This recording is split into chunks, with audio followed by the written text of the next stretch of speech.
What's going on, everybody? I had to start that off in a random way. What's going on, everybody? Welcome to another episode of Culture 316. I am one of your hosts, Jordan Ahisi. And I am your co-host, Mo. What is up, people? Thank you guys so much for tuning in once again. Happy New Year to everyone. I hope everybody had a great, safe, and prosperous holiday season. I know it was for your boy. But we're not even gonna waste any time. If y'all know the drill by now. If you are on YouTube, be sure to comment, like, subscribe. If you're on Facebook now, because we're posting the shows on Facebook, be sure to comment, like, share the video. Also, like the page. If you were listening on Apple Podcasts, Spotify, or anywhere where podcasts can be streamed, be sure to rate the show, follow the show. That is how we grow as a show. So thank you guys so much for the support. First things first, I wanted to shine some light on an incident that happened outside of the wrestling world with Damar Hamlin. He was in the middle of a game with the Buff. It was I believe he plays for the Buffalo Bills, and he was in the middle of a play, and I believe he did a tackle, or he was tackled. He ended up standing up and then collapsing on the field. That ended up leading to him being taken off the field after medical professionals tried to administer CPR and it coming to no avail. The Bills have provided an update saying that his health is significantly improving. However, he is still in critical care. But I just wanted to take this opportunity to send my prayers to him and his family, as well as the Buffalo Bills as an organization. It's never good to see people who are taking part in a physically demanding sport, sacrificing their bodies for the sake of the game, for the sake of the people, get hurt in any crazy way.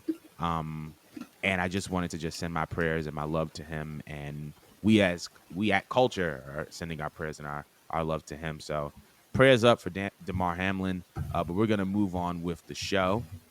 So after months of speculation, it is official. Mercedes Varnado is in New Japan Pro Wrestling as Mercedes Mone. She debuted this past week at Wrestle Kingdom 17 and challenged Kyrie for the IWGP Women's World Championship at Battle of the Valley on February 18th in San Jose, California.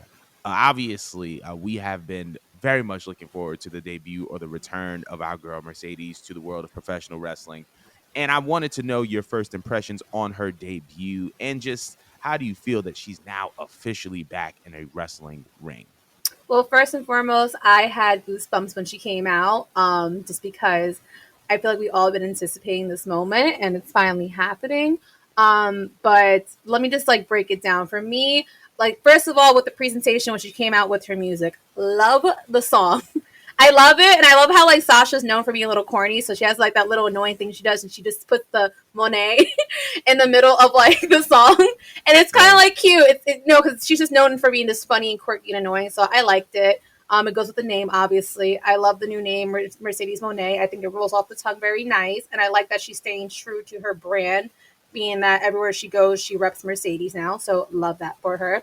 But the look was everything. Everything. I love how she came out with this Japanese inspired kimono, I think is what you call it. It was really nice. I think the most interesting part that was a conversation for a lot of people was her hair, because we didn't know she was going to switch colors, because she's known for trying new colors when she does or enters a new era, and people are wondering why she went with this fiery blue thing going on. They're just was she biting off a Kiera Hogan or something? What's going on here? In my head, my interpretation when I saw the flames with the blue bob was more so she did not forget where she came from with the blue hair, because let's be honest, every single hair comes with a new era. In my interpretation, when she was with the purple, she was at her lowest. When she had the blue, she came back from her hiatus. She had a new frame of mind, and just kind of coming into who she is. But normally, when you see blue with fire, it's kind of the hottest flame, yes. But I took it as a phoenix rising from the ashes or something like that. And she's really peaking to be her highest form of self. And right now she's in the promotion that she dreamed about being in. If you call back to her Stone Cold podcast, she was saying how she always dreamed about being in Japan, but WWE calls. That's why she's here. Not that WWE is not a dream of hers, but Japan Mm-hmm. was like her biggest dream, and now she's living it. So she's Right. giving us a preview, and I do see that she's going to probably switch colors to like the orange reddish thing. I think that is just a transition. But I just love the presentation. I love the bob. Their new ring gear is fire. I don't know if her husband made it or if someone else did, but I love the new ring gear. I thought it was sleek. I thought it was sexy, but it still kind of held some old elements of Sasha Banks without completely letting it go. But she's still shedding the old skin. Now, getting into her being in the ring with Kyrie, that part was where it was a little bit controversial for a lot of people. But I thought it was, for the most part, well executed. I think I saw some nerves there with Sasha. Um, her voice when she was doing her promo was a little bit shaky. It was lower and slower than normal. I'm not sure if it's because she was trying to.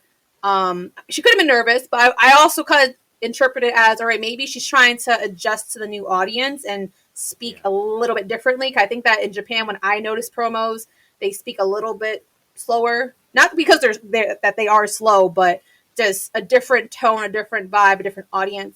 So that's what I got. But the biggest part that was controversy was the infamous new finisher. Um, and I don't know what's the name of it yet, but it looked like she's supposed to catch you on your back and then flip you into a DDT. And I'm not sure if anyone saw the other clip that was going around on Twitter, but she did it with Luchador. What was his name?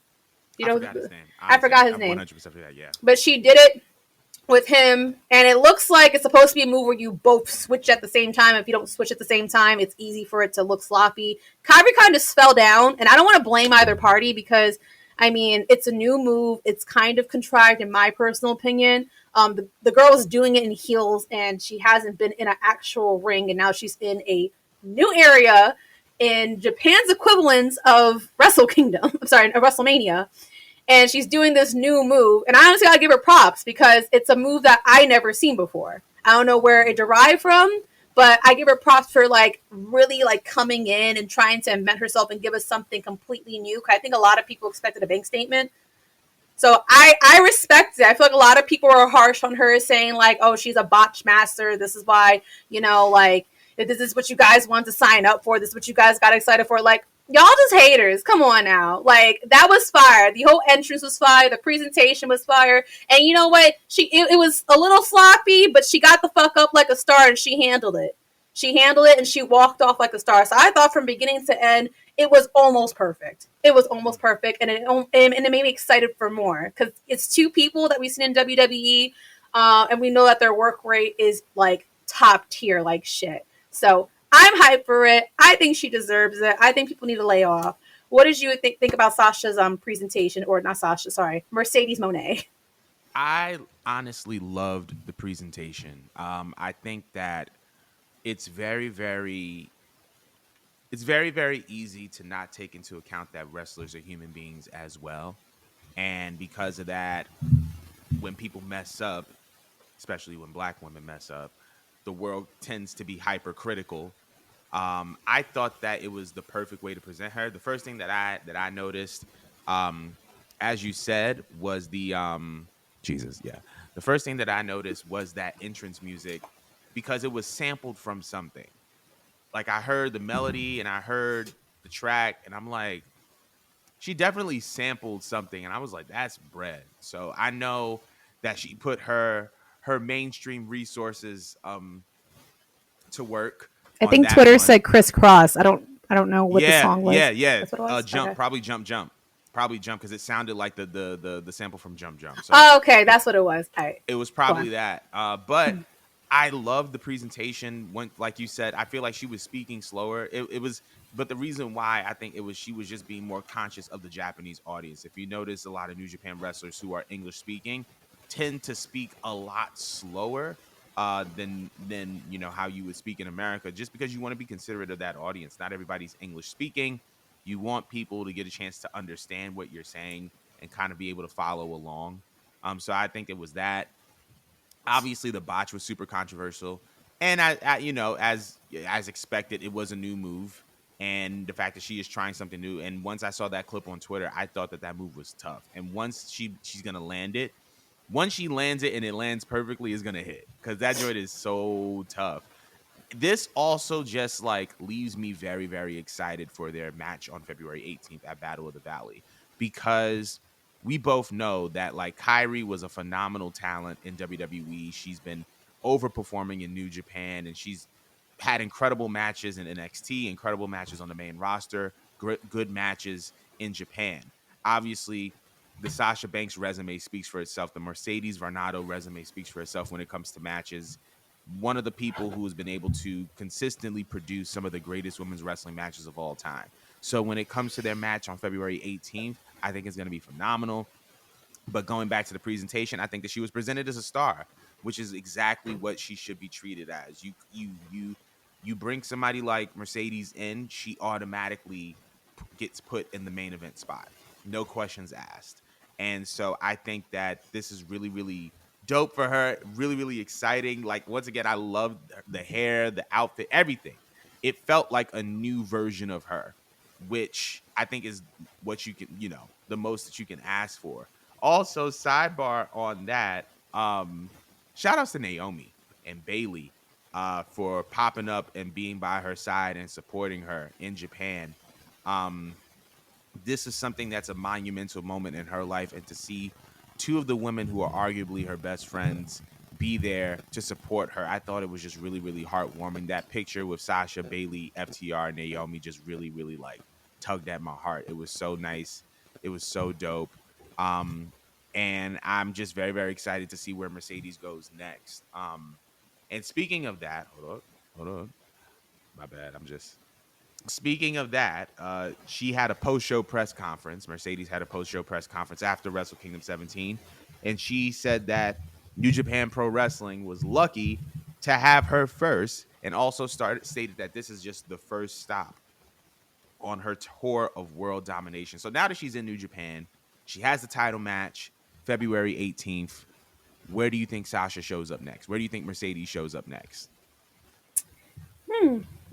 Honestly, I think with her being such a big draw, I could honestly see her pursuing her dream and just staying in Japan and doing Stardom and just Mm, elevating that division. She didn't mention a lot of names that she'd be happy to work with. You could tell that she probably wasn't watching it like steadily because she kind of botched a mhm, few of the names, but it looked like she was more interested in showing up and dealing with those female talents in Stardom than she was in AEW. But I could see her working in AEW for the simple fact that they do have like connections with New Japan, and I think they may also at Stardom. Do they? I guess because like Stardom is like underneath. underneath New Japan, yeah. Yeah, so it's just like I could see her doing both, but I honestly feel like with the way she came out in New Japan, I'm actually very much interested in seeing her in Stardom a little bit more than AEW. Could they use her? Yeah, but I feel like there's more to be done if she stays in New Japan.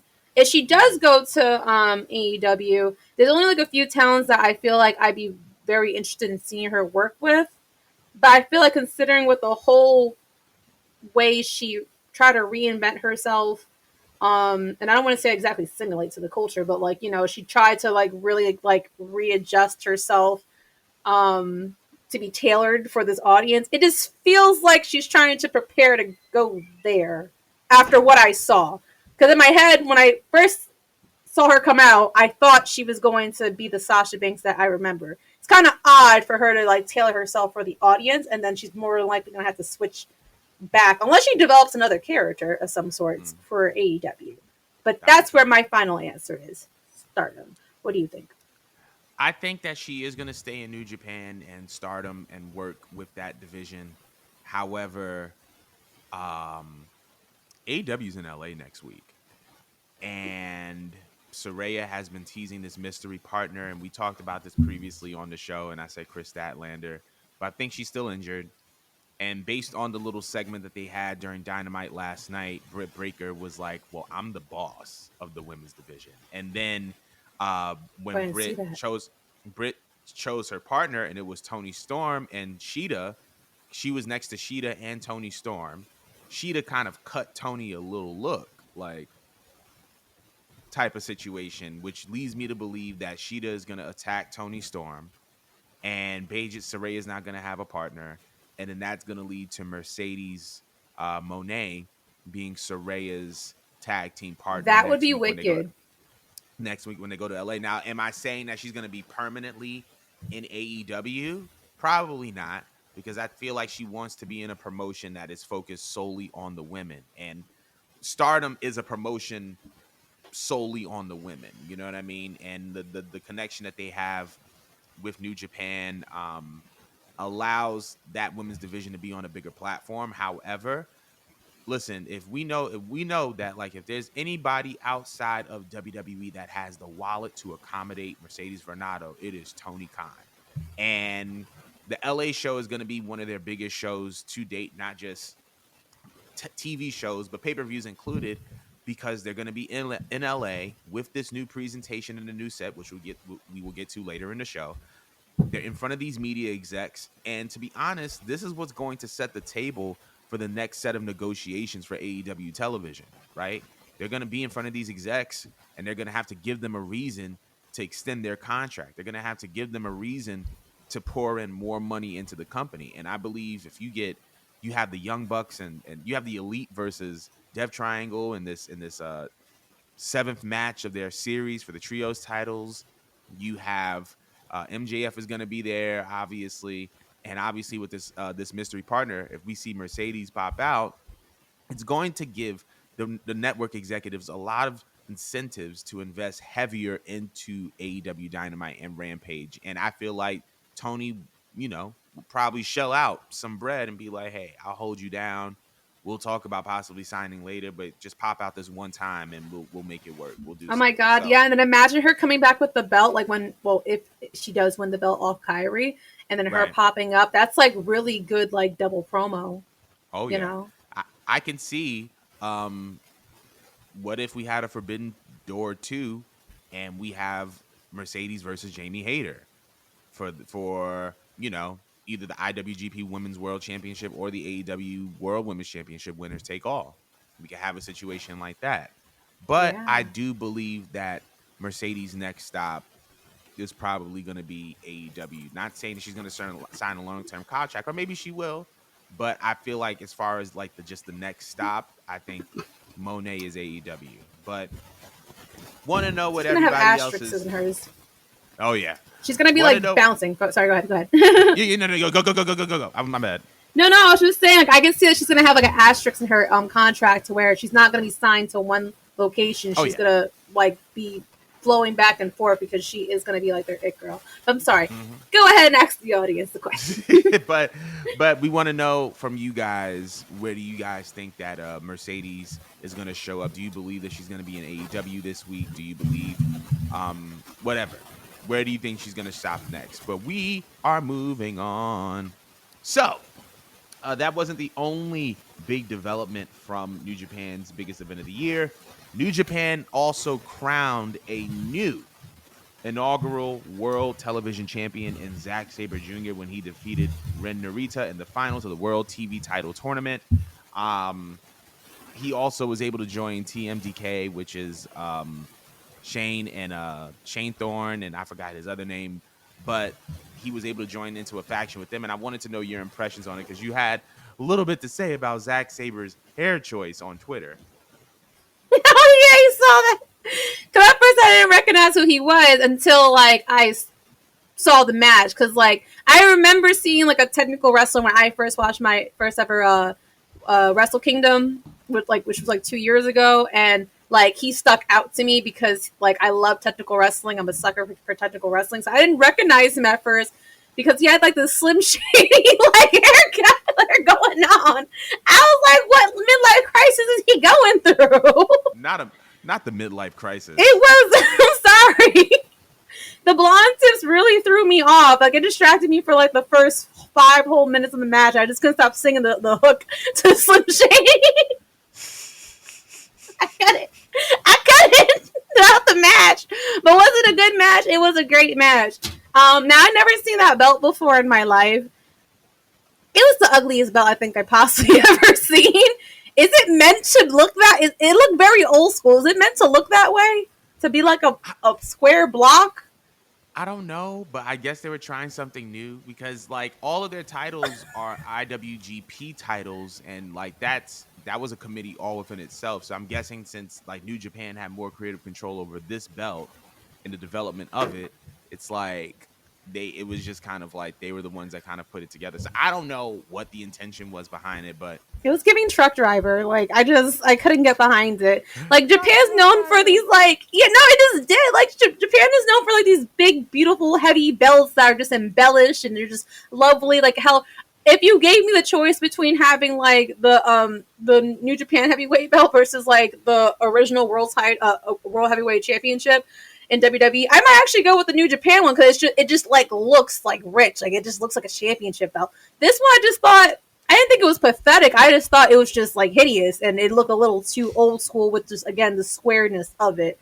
But otherwise, I mean, congratulations to him. I don't think that was his first ever title won at a Wrestle Kingdom, or was it? It might have been I his don't think second. it might have been a second or a third, but it definitely wasn't his first. Yeah, no, but shout out to him. Congratulations to him. It was a damn good, hard fought match, and yeah, no, the man deserves it. I just wish he got a prettier belt because that he needs to dye his hair back first. Let's start with that, and then that belt needs to be reconstructed. I'm not feeling this at Slim Shady, and again, I'm an Eminem fan. Y'all know this shit, all right? Like he needs to. I don't need Slim Shady to stand up. I mean, to take several seats and sit the fuck down in a hairdressing chair and dye that shit back black. End of story. Gone. Well, luckily, my critique of this man is not hair centric. But I am very, very glad that he is the new world television champion. One of the things that they were discussing while creating this championship was that this will be defended online for free on New Japan Strong, which is their streaming, or New Japan World, I should say, which is their streaming platform, and everywhere where I think New Japan stuff is streamed. So it's going to give Zack Sabre Jr. a lot of exposure, and I feel like this will be a great opportunity to, obviously widen his base, widen his exposure, and now that he's aligned with TMDK, I think it's going to widen their exposure and possibly create a new stable. And so I'm very, very, very, very excited about that. Also, I hope that he keeps the belt on him for a very, very long time, enough so that if they do decide to do a Forbidden Door 2, that we can finally have the Zack Sabre Jr. versus Bryan Danielson match. And this time it could be for the New Japan World Television Championship. So I am very, very excited about his reign. I'm very, very excited about him winning another championship. It's well deserved. He's easily, if not one of the best technical wrestler in the world. And so I'm very, very excited for him. But wanted to know everybody else's opinion. How do they feel about Zack Sabre winning the World Television Championship? But we're going to move on.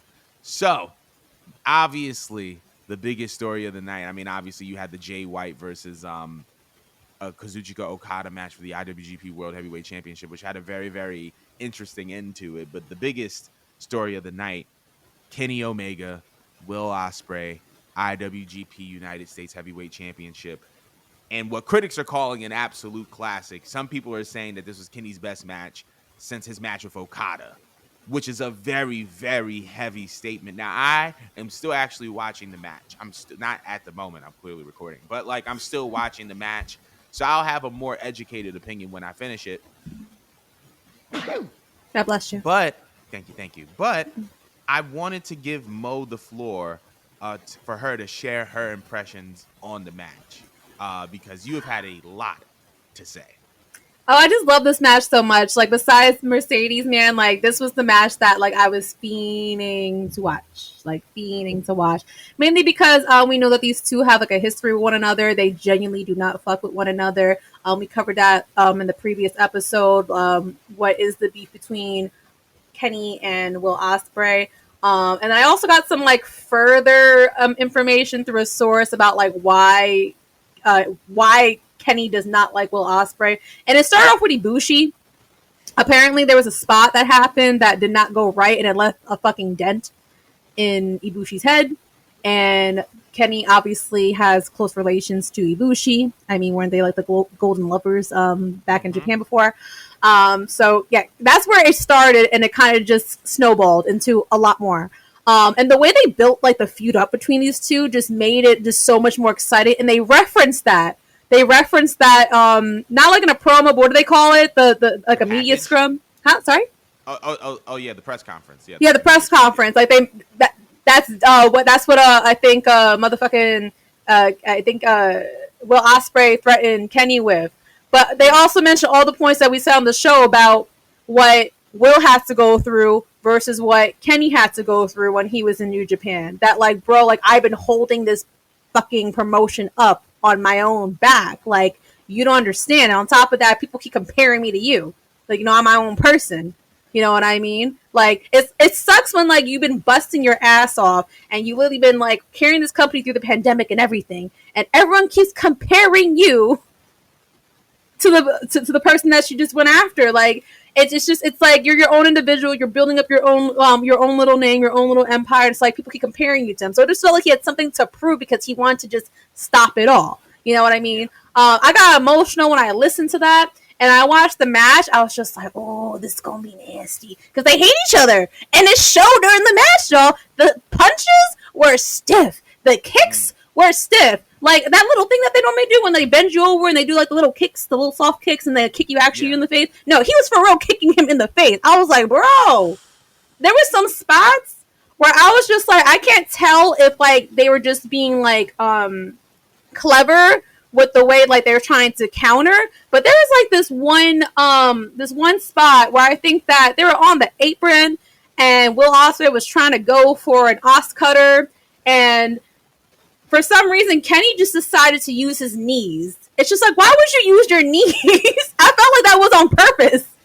I felt like it was on purpose. I felt like he had a different counter, but he's just like, no, fuck this, man. I'm going to use my knees and fall back and grip the rope and let him land his back on my knees because he was on the ground and he was pissed.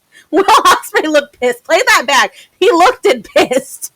There was another crazy part in the match where like they were like on a lot of crazy spots off the top rope, and it like looked like he was doing like some form of like a DDT. There's probably a better name for it, but the way he dropped him and he started bleeding, I was like, yo. Then there was I this think I saw other that. part. There was this other part where like Kenny was just banging this man's face through the table, and you know how hard I those. saw that. You know how hard those tables are. He was just banging his face through the table, and before that, he put the table on top of him and stomped a hole through the table on his back. Like he hated this man. He hated this man. It was like so like it had like my heart rate going because you could tell that they really don't hate each other. So that they really do hate each other. So it's just like when you're watching, you some parts of it you can see that they're trying to just deal with each other, but there's some parts where they're just like one hits the other one so hard that they're trying to like come back harder. It was crazy. It was very good storytelling. I don't want to spoil the end because Jordan's gonna watch it. I mean, do you know the ending already? Like who I won know at who least? wins. I know who wins.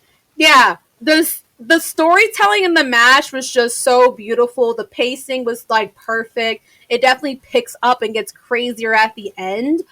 But oh my god, it was just wonderful storytelling. At the end, I'm not going to front because of the way that they built Will Ospreay up, and like he had you feeling sorry for him. Like he really Right. had you feeling sorry for him. There's no other way that they're going to give this to Kenny.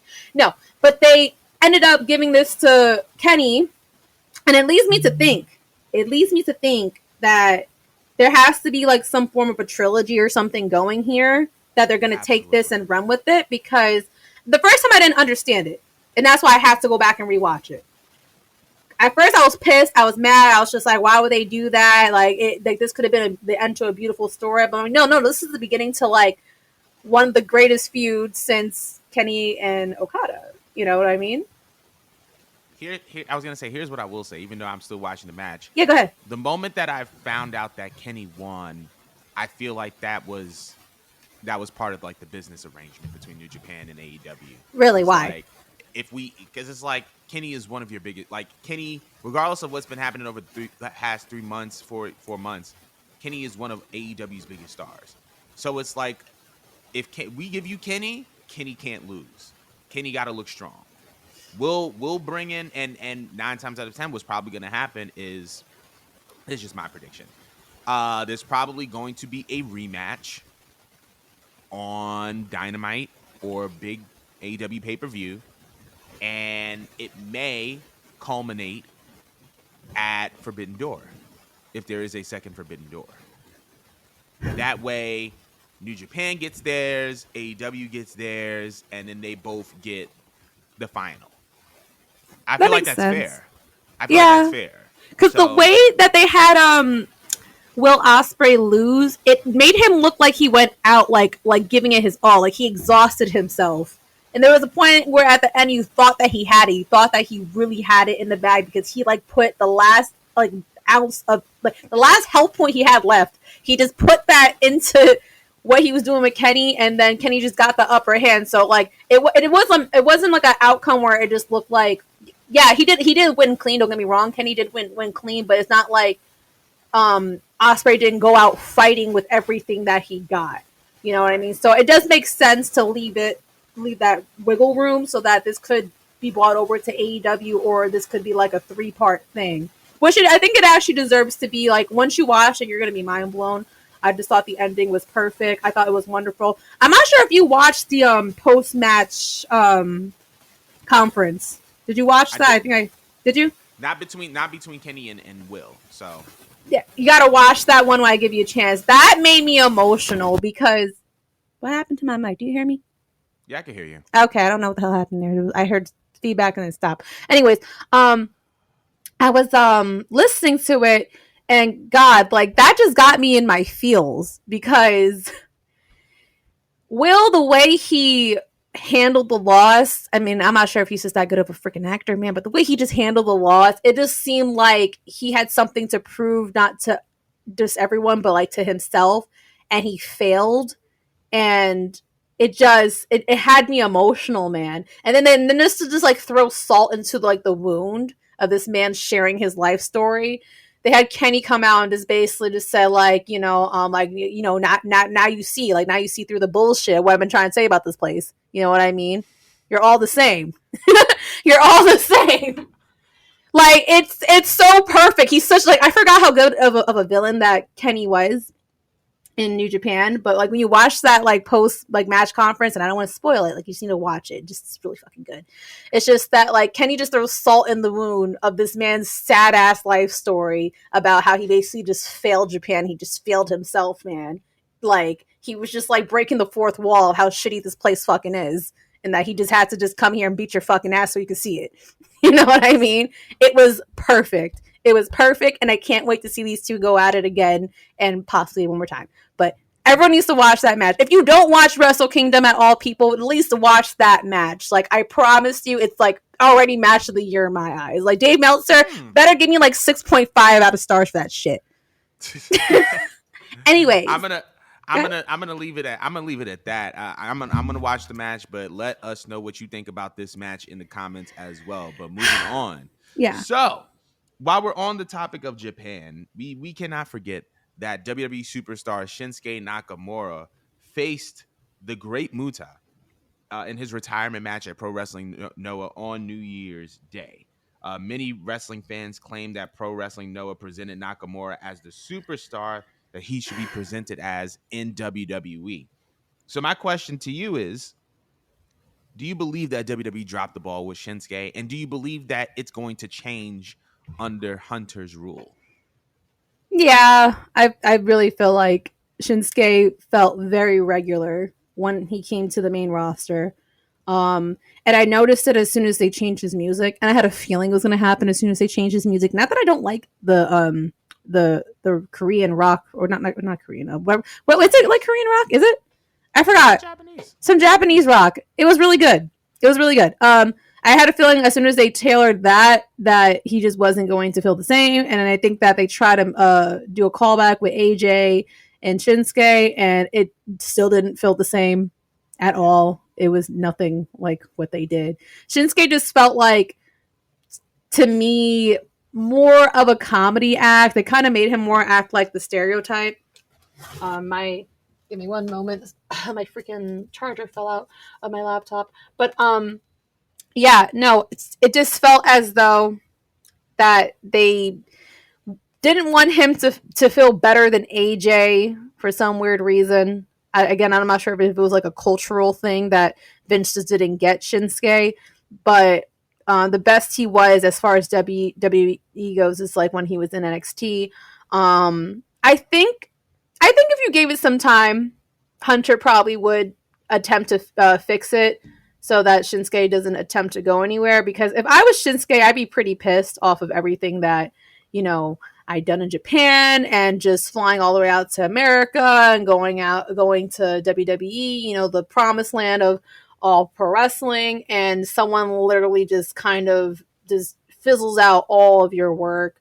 But I do think like you could salvage it. You most definitely can. It's just that will like the current WWE fans care at this point because they haven't seen the best version of Shinsuke, and I think a lot of people that are casual viewers have not even watched his previous work to understand why he's that important, or watched NXT 1.0 to see why he was also like chosen. So that's just my take on it. What do you think? Personally, I first of all shout outs to the great Muta for a legendary career and for in his last match putting over Shinsuke Nakamura because he did not have to do that. If he wanted to take the win, he could have done that. Mm-hmm. Um, as far as did WWE drop the ball? Absolutely. I think that Vince kind of didn't know what to do with him Mm-hmm. after he came up from NXT. And the funny thing about it is that when you watch read some of Shinsuke's interviews about him coming to WWE, he was saying like he didn't come over to, be the main event guy all the time. Like he wasn't trying to have like these 5-star matches that everybody was trying to, have him have in WWE because a lot of them were stiff and unsafe. And he talked about how unsafe Japanese wrestling was. So I don't think that he's necessarily like in a place where he is like hell bent on like trying to be a main eventer. So I think that that's maybe another reason as well.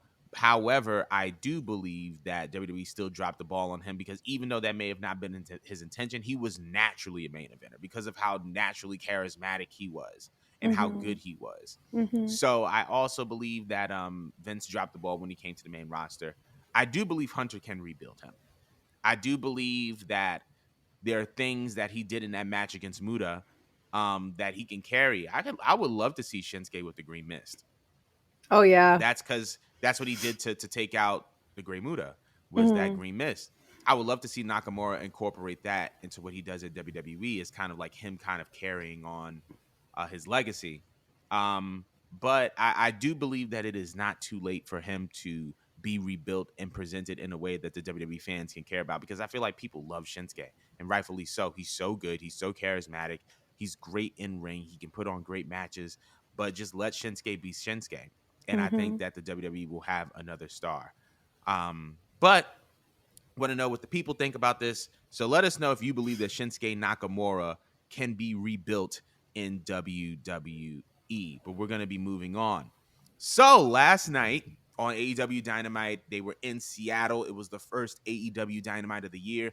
They presented a new look, a new set, and I personally think it's absolutely gorgeous. But I wanted to know your uh standpoint on the AEW new look.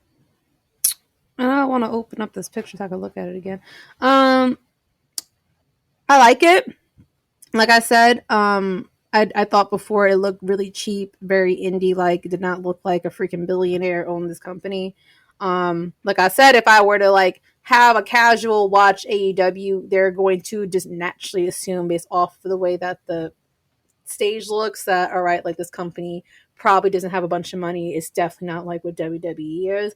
But this, while a lot of people are saying, oh, it echoes WWE too much, I think it's needed. It looks sleeker, it looks nicer, but it's not overly polished, and they didn't lose all of their old elements. They still have the tunnels going on, but everything just looks a little bit more modern, which is what I think it needs for a company that is ever growing. So I think it was a great move. I love it. And it makes me interested to see would they try to get more creative when it comes to like pay per view stages, similar to how WWE will, or this is just going to be like the default stage like they've been having for the last 3 years. What do you think? Hmm. Personally, I love it. I definitely thought it resembled WWE, but there's a reason why WWE sets work. They work because they're modern, they're sleek, technologically advanced, and I feel like this was definitely the move for AEW. You can definitely see the WWE influence on it, but the fact that they retained elements of their old AEW set that allow it to be distinct and different, I think is what Hmm. makes all of the difference. So I'm glad that they still kind of have the tunnels. Even the announcer's desk looks super tough, super sleek, super dope. I just think that overall it just boosts the Oh, it likability of the does. product, and I think that little things like these are going to be a good look for when they're trying to renegotiate for television rights for an extension on Warner, because now you have something to literally invest in, because that set looks beautiful. In addition to that, the show last night was really, really well produced. And I think that, and the intro as well. The new intro is also well produced. Hmm. Interesting how they have like SmackDown and Raw colors now as far as the red and the blue. But I just think that it's dope. Like this is something that AEW needed more than they needed another piece of talent. They just needed better presentation, because sometimes it's not about the product, it's about the presentation. And one of the things that I kind of predicted earlier in the year was that when it comes to AEW's product in 2023, I think that it's going to be on par with a WWE product because the presentation is going to look different. So I'm very, very excited about this new look for AEW.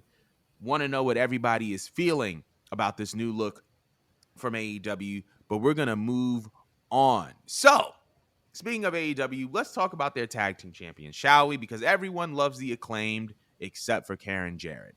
Let me explain. So, apparently, the creator of Total Nonstop Action took exception to Max last week's Max Caster freestyle, referring to Karen Jarrett, the wife of Jeff Jarrett, as someone who was stealing his money.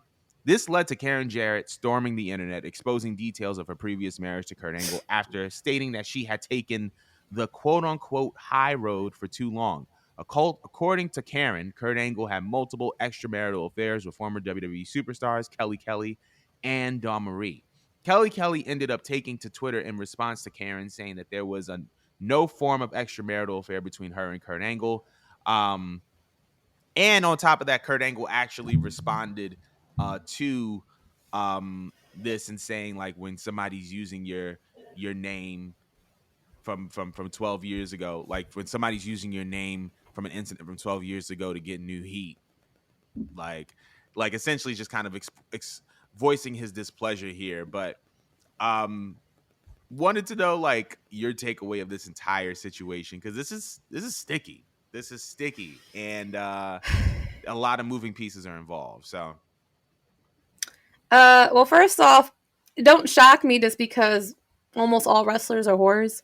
I mean, but you can't blame them because you're on the road for that many days out the year. Your body's in pain. You're stressed all the time. You had a boss like Vince like yapping your ear, and you're all fighting for a spot. So there's so much tension. Everyone's half naked and stuff like that, and you have no choice but to just kind of like trauma bond with each other.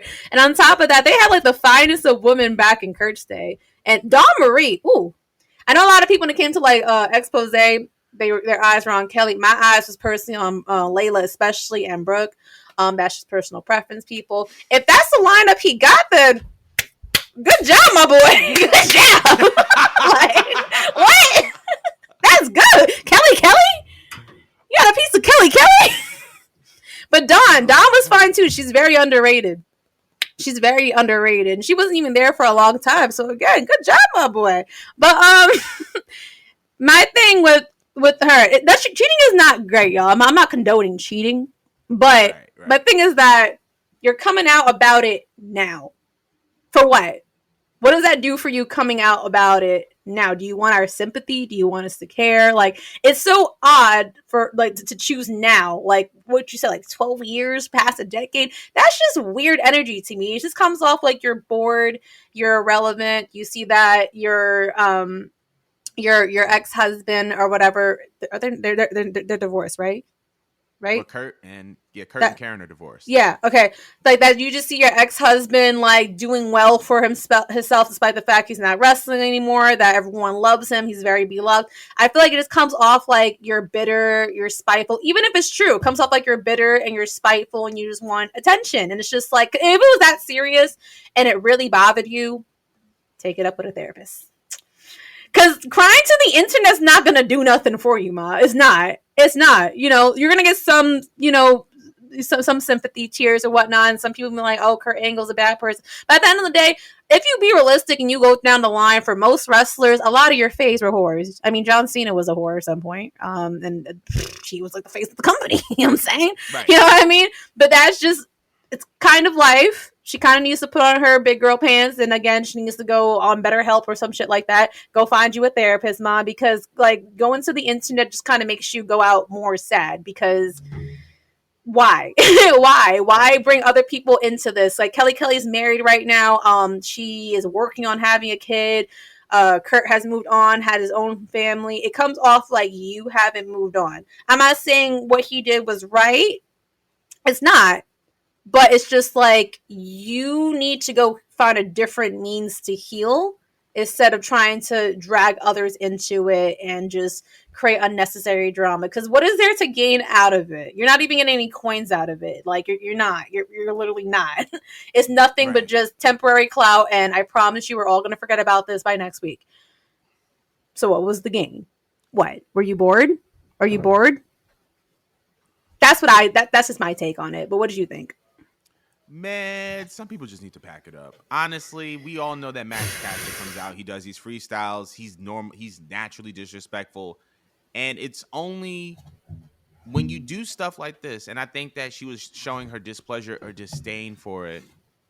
And it's like, okay, that's fine. I understand that. But do you realize when you do stuff like that, you're only increasing the popularity of what Max Caster just did? Like now he's just gonna keep going, and now he's gonna go harder, just off of that. And then now and then she was on the internet talking about like, oh, I can't wait to meet him, bro. You ain't swinging on nobody. Karen, Jeff, yes, Jeff hitting cats with guitars. So Jeff, yes. Karen, you ain't swinging on nothing. You just need to you just go to God in prayer if it bothers you that much. Like it's really not that deep. But when I saw this whole thing unfold, it was like one of those things that I saw multiple red flags. Obviously, like, the whole whenever you obviously like dealing with somebody's marriage and somebody's family is a very, very touchy subject, and that's on Max. However, it's like Jeff now holds an executive position in the company. So it's like, is Jeff going to use his executive powers to advance his personal agenda by letting Karen get face to face with Max Caster? Like, you really going to let this 20 something trigger you like that after how many years you've been connected to this incident or whatever the case may be? It Also, hurt. dog, if you claiming somebody cheated on you and sis come out in public and was essentially said, ma'am, I never wanted your man, just delete the tweet, hang it up. It's over, bro. Like that's just a masterclass in going down bad. And it's just like you said, like there are different ways of healing and coping than going on the internet and using your Twitter fingers. There are different ways of healing than that, and you need to seek therapy and you need to seek help. And it's just really, really weird. There we go. There's that word again. It's really, really odd of you to be in your 40s and your 50s and you're mad about a bar from a 20-something-year-old who's on his first tag team title reign. Like, bro, like you supposed to shake that off and be like, all right. But the fact that you're so triggered about it now, are you using this man for money? Like, that's what's going on in my mind. Cause this is like, this ain't nobody been this triggered. Mind you, this man had one of the most disrespectful lines about John Moxley's wife and Renee Paquette with the oral sessions and stuff like that. And he just took it to the ring. You didn't hear him go on Twitter and you didn't hear him doing da da da da da da. So it's just like, so It's a wait, he gimmick. could It's a hold it stick. down. Like no one's Right. safe from it. He could hold it down. She could hold it down. You Yeah. can't. You're not even in the company, bro. Like, come on now. What are we Mm-hmm. doing? But want to know what everybody else's opinions on this Max Caster versus Karen Jarrett situation. Obviously, the Acclaimed retained their tag team titles against Jeff Jarrett and Jay Lethal last night, and maybe this was kayfabe, but I just thought it was weird. But anywho, from one wrestling family to another, from the Jarretts to the Flairs. Charlotte Flair returned during the end of the year episode of SmackDown to defeat Ronda Rousey and became the new SmackDown Women's Champion. With this title win, she becomes a 14-time Women's World Champion. Do you believe that she should have won the title when she did? Let me rephrase that. Do you believe that she should have won the title this soon into her return into WWE?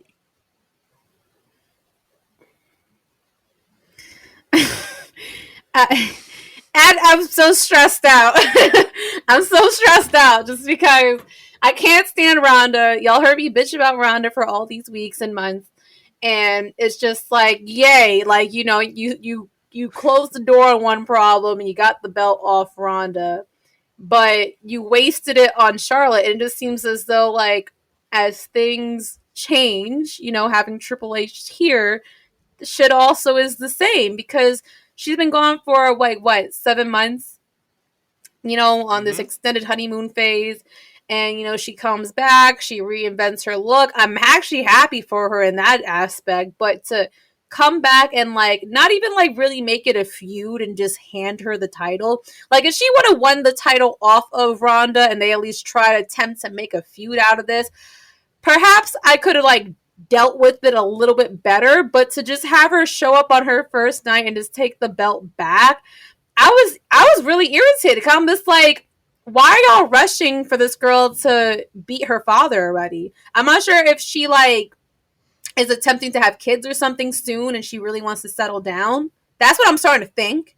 Because it's Yeah. just like it's so odd to me. It's so odd that like you give her the belt so soon, and like again, Triple H is in power. Like, why would Triple H want to do that? I feel like there's a discussion behind closed doors that like Charlotte maybe not wants to be around for like not for a long time, but I mean, I feel like soon she's gonna take another hiatus or something to probably Mm-hmm. start a family because like what is the rush when you had that entire roster? I'm not sure if this is like a cry for help because it's basically confirmed that Sasha and Naomi are not coming back anytime soon.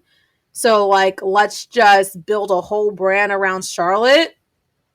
Like it to me just it just it didn't make sense. It didn't make sense. Like this was your time with all three of those names I just mentioned being away to like give someone else the floor to like grow and prosper.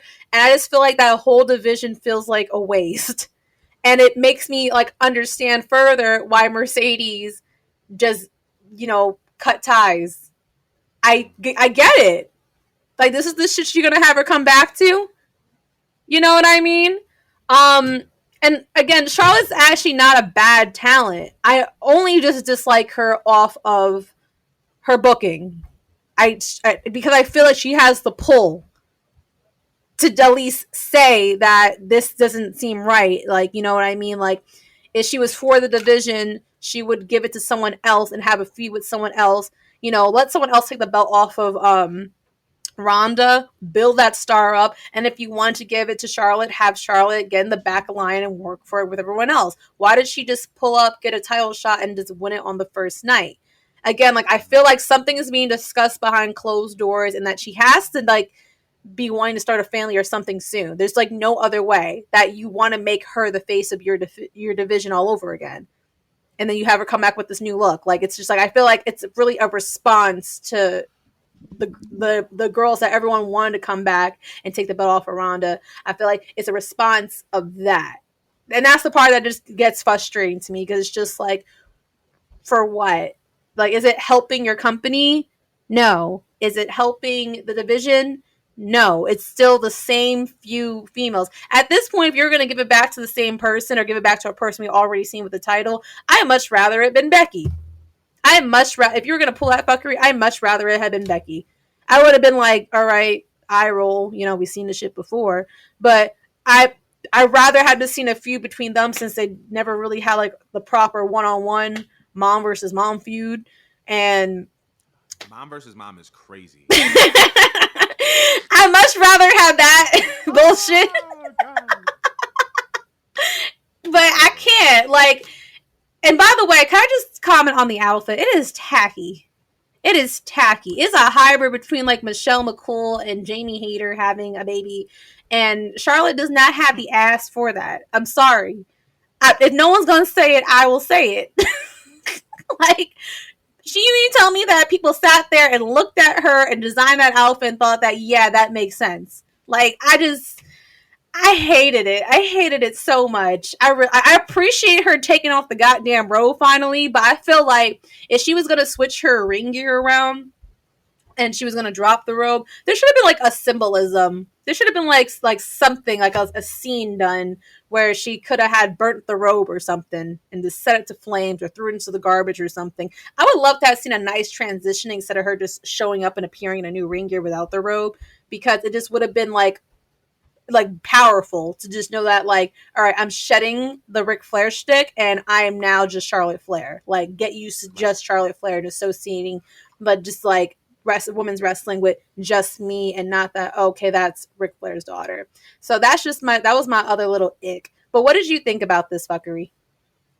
So you're gonna hate me. You like it, I don't you? liked it. I liked it. This is why we don't get Here, along. hey. All right. This is one of the rare times we disagree. This is one Now of I'm the rare sick of times we him. disagree. I want a new So here's co-host. absolutely not. Um, here's what I'll say. Right. So and this is the reason why I liked the decision. I don't want to hear this. We were just saying fire Ronda Rousey like a month ago.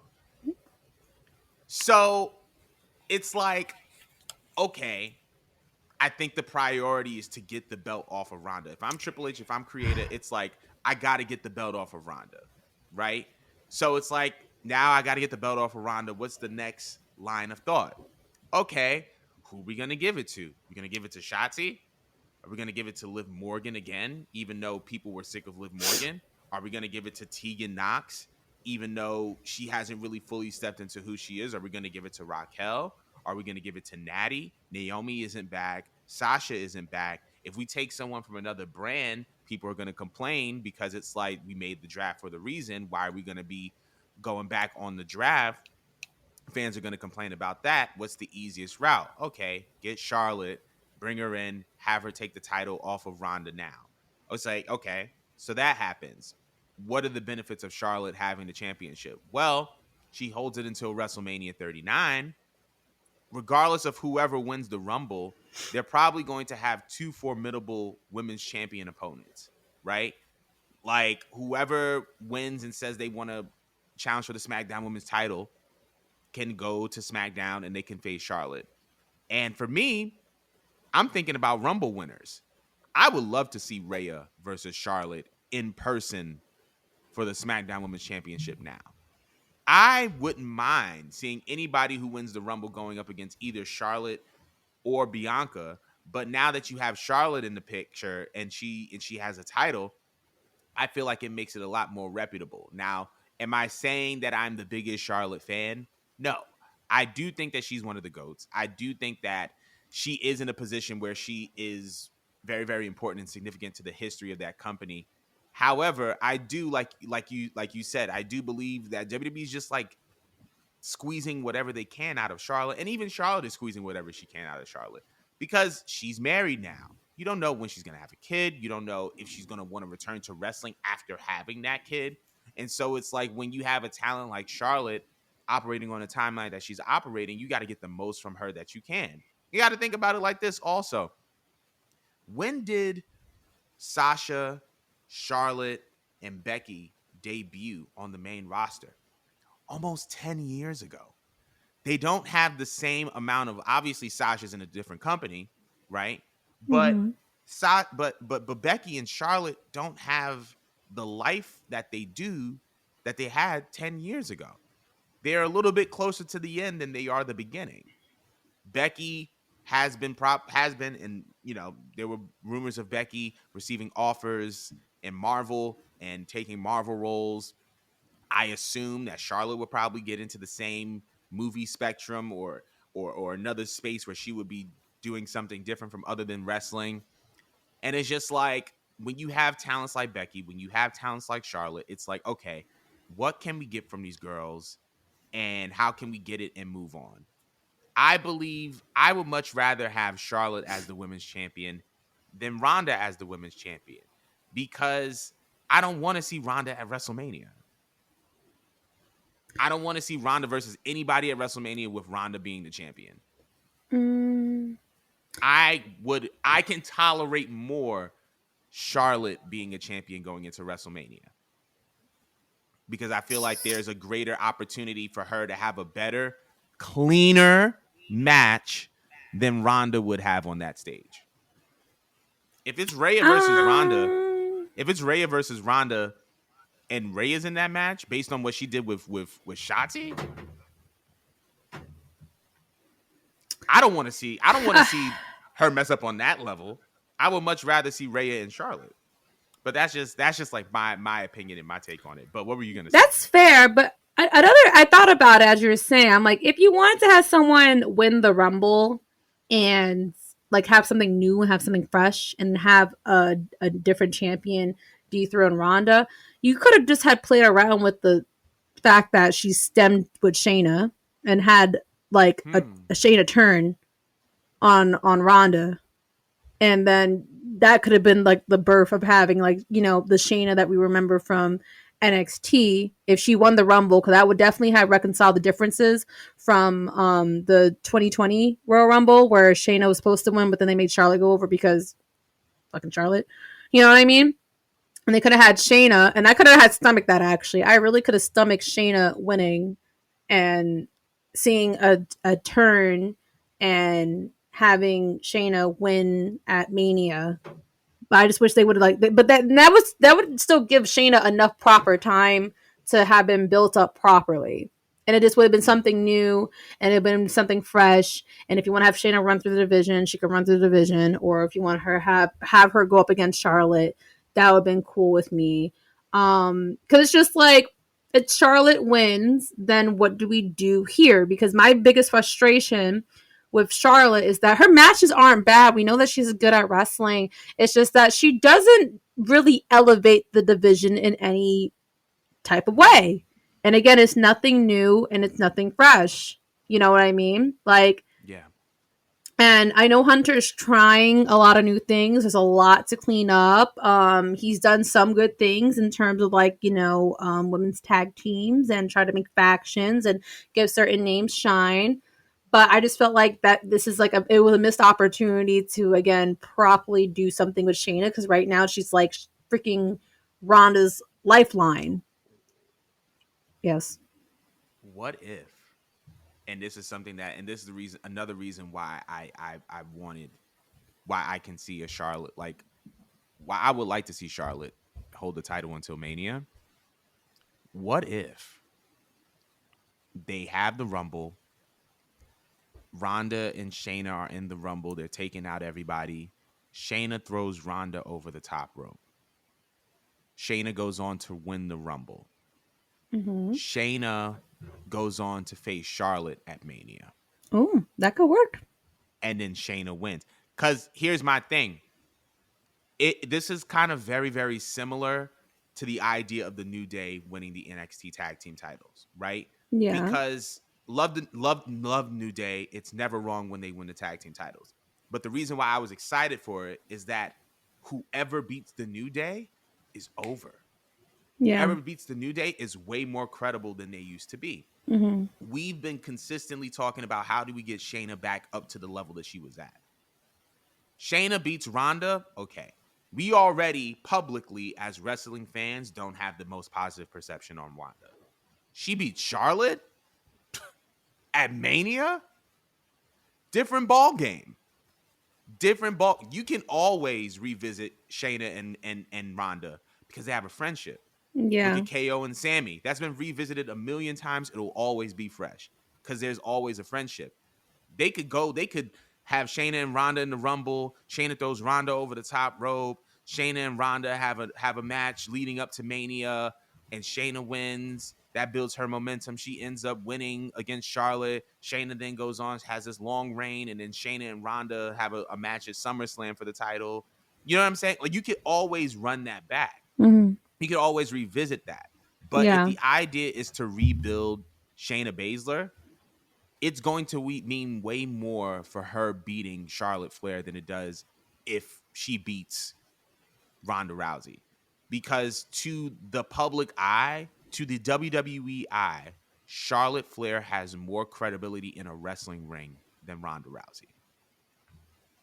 That's fair. All right, I'll accept that. All of the stuff I before, I was not hearing it, but that one I could get behind that. The only reason why I pitched Shonda, I just merged their names. Shonda. Shonda, What is that? Shayna from Queens? right? Shonda. Shonda. But the only reason why I pitched the feud between those two is that I think it's something that the very small minority fans left with Rhonda and Shayna, because of the fact that they know that they're friends in real life, and that's clearly Rhonda's comfort zone, being around Shayna. I was wondering if they ever feuded, would that possibly be the only good promo that I could get out of Rhonda since her 2018 run?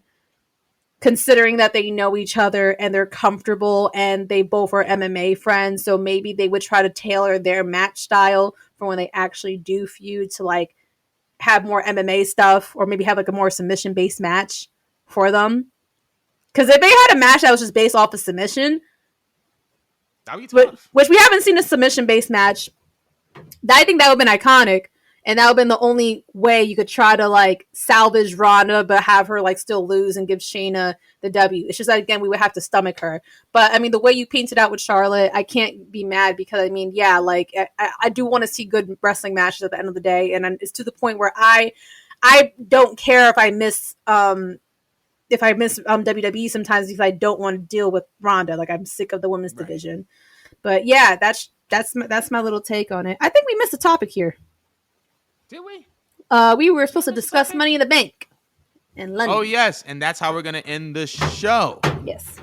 So, it was announced earlier today via Bleacher Report, or at least that's how I found out about it, that WWE will be returning to the United Kingdom with its Money in the Bank premium live event. It will be on July 1st, 2023 at the O2 Arena in London. How do you feel about the fact that Money in the Bank is heading to London? Now this makes 2 premium live events in the UK over the course of a year. So I just wanted to know your take on that. Oh, I'm here for it. I love it. I enjoyed when they were doing Clash of the Castle.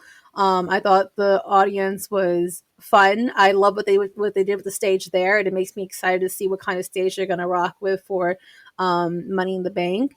I do want to see like more shows in the UK just in general. So I think it's awesome. What do you have any like ideas about what they would do differently for Money in the Bank if it was in London? Well, I don't know if they would do anything differently necessarily. Obviously it would be dope to see Drew win the Money in the Bank in UK, considering that he lost the opportunity to win the title. However, I just feel like, You think people would care by that point? I think people would care. I think that I think that people would care. I feel like, but there are also opportunities for other things to happen in the UK outside of Drew. I think there's some superstars to pay attention to. Pete Dunne is number 1 on that list. I can see Pete Dunne having a big moment at that show in the UK. But as far as like the show overall, I don't think that they need to do anything different. But I think that Money in the Bank is the perfect show to have in the UK because it's an unpredictable show, and the UK is an unpredictable crowd.